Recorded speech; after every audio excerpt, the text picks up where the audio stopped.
Anthony Morel, on va faire un tour dans les fast-foods du futur, que ce soit McDo, Burger King ou KFC, tous ont pris le virage de l'intelligence artificielle avec des innovations parfois étonnantes. Oui, c'est-à-dire que tous sont en train de se réinventer comme dans tous les secteurs avec l'intelligence artificielle. Je vais vous donner quelques exemples. Le premier, je le trouve assez génial, c'est McDo qui teste une balance magique anti-oubli. Voilà, on a tous connu, vous savez, les oublis dans les commandes. Vous passez la commande à la borne ou au guichet, d'accord ? Vous arrivez chez vous, vous ouvrez le sac, il manque un truc. Voilà, il manque la frite. Il manque la sauce. Voilà, la sauce barbecue pour les nuggets, toujours un peu. C'est pas la fin du monde, on est d'accord, mais c'est un petit peu énervant. Voilà, c'est un petit peu énervant. Et donc, ils testent en France, et c'est une première mondiale, dans une 50aine de restaurants, eh bien, une balance couplée à une intelligence artificielle qui va savoir exactement ce qui se trouve dans le sac et si ça correspond à ce que vous avez vraiment commandé. Donc, ça se passe au niveau des caisses.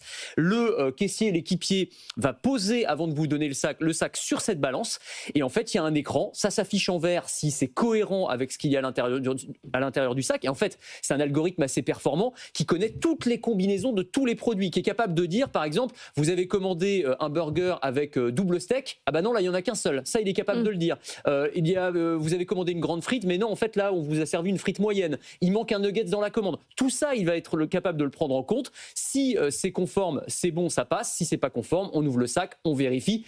En fait, on se rend compte dans les études de satisfaction, eh bien, que l'un des points de crispation, eh bien, c'est effectivement la frustration du fait d'avoir un oubli dans la commande. Encore une fois, on règle pas les problèmes de l'humanité ce matin, mais c'est quand même important. Ça, et quand vous rentrez chez vous avec un antivol, ça aussi, c'est... Alors ça, ça c'est très énervant aussi. Ça fâche. Il faut retourner ensuite dans le magasin, ce qui est un petit peu compliqué. Satisfaction client, évidemment, c'est une chose, mais ça fait aussi gagner du temps et de l'argent. Évidemment, les gains de productivité liés à l'intelligence artificielle. Alors, on parle tous les jours quasiment d'IA générative. Là, on n'est pas dans l'IA générative, on est vraiment plus dans, par exemple, dans la maintenance prédictive, c'est-à-dire avec l'intégration directement dans tous les appareils de la cuisine dans les fast-foods, c'est McDo aussi qui teste ça, de capteurs intelligents, donc la friteuse ou la machine à glace va être capable de dire en amont, avant même de tomber en panne, je vais tomber en panne, et donc on va pouvoir prendre en charge le plus en amont possible et donc éviter d'avoir une réparation à faire quand c'est l'heure de pointe, par exemple.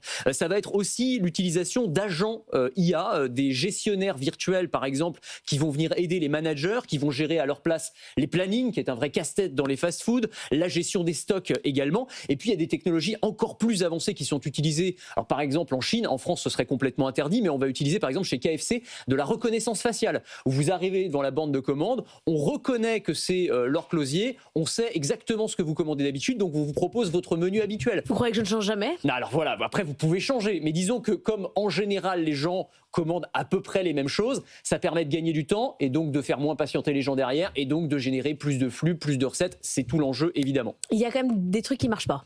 Il y a des trucs qui ne marchent pas. Alors, en fait, il y a une tentation d'aller vers le tout automatisé. C'est-à-dire qu'en gros, l'idée, c'est d'avoir un fast-food où il y aurait quasiment plus d'humains.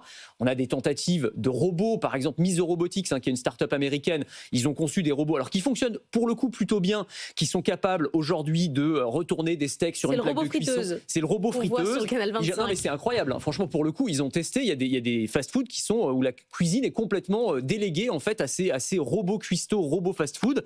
Ensuite, il y a tout ce qui concerne la commande. Et là, pour le coup, ça se passe beaucoup moins bien. Par exemple, le fait d'avoir des bornes de commande vocale où vous allez parler en fait pour dire voilà, je voudrais une grande frite, un tel ou tel burger, etc.